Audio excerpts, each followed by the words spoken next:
Boa noite, meu nome é Breno Aquino Monteiro e eu vou apresentar este trabalho Vulvovaginites, onde eu e meus colegas fomos orientados pela doutora Fernanda Vilar. Iniciando então pela definição, a vulvovaginite é uma inflamação do epitélio escamoso estratificado que é presente na vulva e na vagina e também em parte do colo, causada por infecções, alterações da flora, corpos estranhos e cujo principal sintoma é o corrimento. Então, para deixar de maneira mais didática, nós vamos dividir as vulvaginites em 7 causas, certo? Começando então pela candidíase vulvovaginal, ela que é então causada por um fungo, geralmente pelo fungo Candida albicans, mas que pode ser por outros fungos desse gênero. Ele então, que é a segunda causa mais comum de corrimento vaginal e não é uma infecção sexualmente transmissível. Isso porque 10 a 20% das mulheres jovens assintomáticas já possuem a cândida em sua flora normal. Lembrando que, sendo a segunda causa mais comum de corrimento vaginal, 75% das mulheres vão desenvolver pelo menos um episódio durante suas vidas.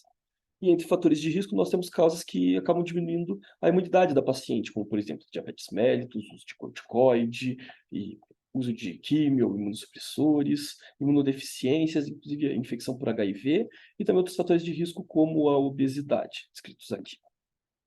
O quadro clínico, então, nós vamos ter um corrimento branco, esbranquiçado, com grumos, em um aspecto que muitos autores descrevem como em leite coalhado. A vagina, o colo, e inclusive a vulva vão aparecer com essa hiperemia que nós podemos perceber aqui devido à inflamação, e por conta da inflamação a paciente vai apresentar coceira, dispareunia, e esse líquido, esse corrimento esbranquiçado é inodoro, inclusive. O diagnóstico é feito por meio do quadro clínico junto ao exame a fresco, o pH vaginal medido pela fetinha vai ser mais ácido e podem ser feitas na microscopia a visualização de leveduras ou de pseudohifas. E o tratamento, então, a primeira linha são os tratamentos tópicos, onde nós podemos utilizar o miconazol creme vaginal por 7 dias ou a distatina via vaginal por 14 dias. E como segunda linha nós temos tratamentos via oral, como fluconazol ou itraconazol. Lembrando que para gestantes e lactantes nós vamos fazer sempre preferência pela via tópica, via vaginal. Próximo, então, nós vamos falar da vaginose citolítica, ela que é um diagnóstico diferencial da candidíase, por ter sintomas similares, que tem também uma secreção branca, grumosa, junto com ardência e prurito. Ela que é causada devido ao aumento dos lactobacilos e uma queda do pH vaginal, isso que causa, então, citólise. Nós vamos ter um pH mais ácido, que pode variar de 3,5 a 4,5, inclusive. E o diagnóstico é feito por meio da microscopia e com GRAM, onde são identificados aumento dos lactobacilos e restos celulares. E o tratamento é corrigir o pH vaginal, onde nós podemos utilizar medidas inespecíficas, entre elas a ducha com bicarbonato. A vaginite atrófica, então, que é uma condição fisiológica, é a que acontece na paciente menopausada, da paciente em climatório, pós-menopausa, e que ocorre devido à queda do estrogênio na paciente. Isso, então, causa secura vaginal, devido à secura. Também causa atrofia da vagina, e devido à atrofia da vagina e à secura, causa dispareunia, dor, e pode causar, inclusive, a sinusorragia, que é o sangramento durante ou logo após a relação.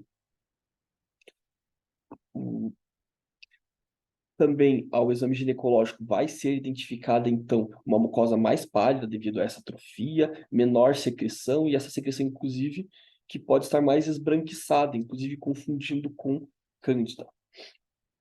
Pode, eventualmente, ter leucorreia e pode, inclusive, estar associada, né, devido à atrofia e devido a toda essa alteração no pH, inclusive, pode estar associado junto uma vaginose bacteriana. O tratamento, então, é realizado por meio, né, como a causa da doença é a queda do hormônio, o tratamento é realizado por meio do hormônio, que é a pomada de estriol, via tópica, via vaginal, onde nós utilizamos pelos primeiros nas primeiras 3 semanas, uma vez por dia, e depois a manutenção pode ser feita com 3 vezes pela semana. Lembrando que pode ser deixado também um gel lubrificante para ser usado durante as relações, e caso esteja relacionado a uma vaginose bacteriana, pode ser utilizado o metronidazol, como eu logo vou falar. A vaginite inflamatória, então, que é uma causa de vaginite bem menos frequente, tanto que acaba causando um diagnóstico mais demorado, que pode variar, de acordo com a literatura, entre 15 e 31 meses, geralmente. Ele que vai ter sinais e sintomas parecidos com outras patologias, vai ter corrimento, por conta da inflamação vai ter dor, e que tem várias hipóteses etiológicas não definidas, entre elas agentes infecciosos, queda do estrogênio, fatores imunitários, déficit de vitamina D e fatores genéticos também. Os sinais e sintomas a gente pode encontrar, então, esse corrimento, principalmente purulento, por conta da inflamação, e por conta do achado que nós vamos encontrar na microscopia de polimorfonucleares aumentados. Desconforto acentuado, dispareunia e ardor. No exame ginecológico vai ser encontrado, inclusive, devido à inflamação, o eritema, e também pode ser encontradas petequias e equimoses na mucosa. E o tratamento feito, então, com a clindamicina creme ou com hidrocortisona também via vaginal, ou com um combinado de ambos. Lembrando que a clindamicina também tem um efeito imunológico, imunomodulatório nessa paciente, por isso pode ser utilizado. A vaginite por corpo estranho, então, que é muito mais comum em crianças, que pode ser encontrado em brinquedos, papel higiênico, entre outros, ele que vai aparecer como um corrimento mal cheiroso e purulento devido à proliferação de bactérias no corpo estranho que é deixado na região da vagina. Então, proliferação bacteriana e há um processo inflamatório que pode, inclusive, causar lesões físicas, causar fissuras, causar úlceras e causar, então, sangramento da paciente. O tratamento consiste, então, na retirada do material e pode ser utilizado também antibiótico terapia tópica. A vaginose bacteriana, então, é essa que é a vaginite infecciosa mais comum da mulher jovem e que ocorre devido a um desbalanço na flora, onde nós temos aumento dos anaeróbios. A que é extremamente frequente também não é considerada uma IST, devido a ser um desbalanço da própria flora da paciente. Lembrando que ela vai aumentar na gestante o risco de trabalho de parto prematuro e ruptura prematura da membrana ovular. Então, deve ser diagnosticado o quanto antes possível e tratado o quanto antes possível nessas pacientes. E o diagnóstico é realizado por meio dos critérios de Amsel, onde nós precisamos de 3 dos 4 critérios, que é o corrimento característico, acinzentado, sem grumos. Como segundo critério, temos o odor, que é o odor em peixe-podre, com ou sem a adição do KOH, que é o teste de Schiller. Como terceiro critério, o pH, que deve ser superior a 4,5, e como último critério, se necessário, é feita uma microscopia onde são visualizadas as clue cells. O tratamento, então, ele é feito com metronidazol, preferencialmente na primeira posologia que eu coloquei aqui, metronidazol oral, 500 mg, de via oral, 12 em 12 por 7 dias. Isso porque na segunda posologia, onde nós utilizamos o metronidazol 2 gramas via oral, dose única, pode causar na paciente sintomas gastrointestinais. O metronidazol via gel também, e a clindamicina pomada também podem ser utilizados para a vaginose bacteriana.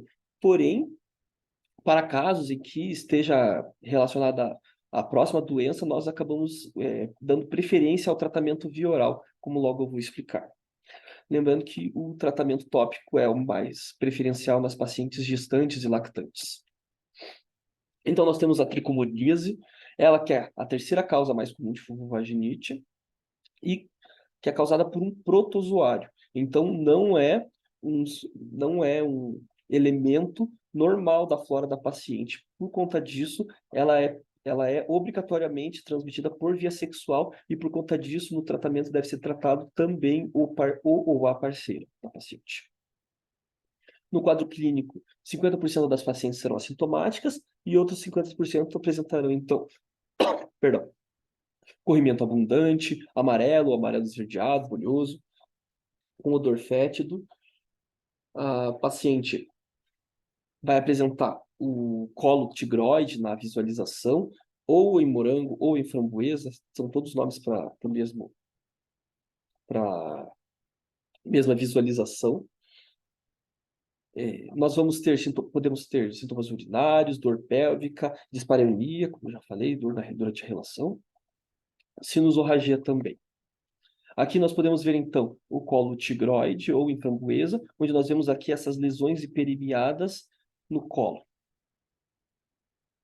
E o tratamento, então, dessa doença é realizado pelo metronidazol via oral, pelas posologias que eu já falei. Lembrando que, ao utilizar metronidazol via oral, a paciente ela não pode fazer ingestão de álcool, isso devido ao efeito de sulfirano-like, onde a paciente tem menor metabolismo do aldeído e acaba tendo sintomas de ressaca aumentados e pode, inclusive, passar mal por conta disso. E creio que seja isso, então. Aqui estão algumas as referências que nós utilizamos para este trabalho. E é isso. Muito obrigado.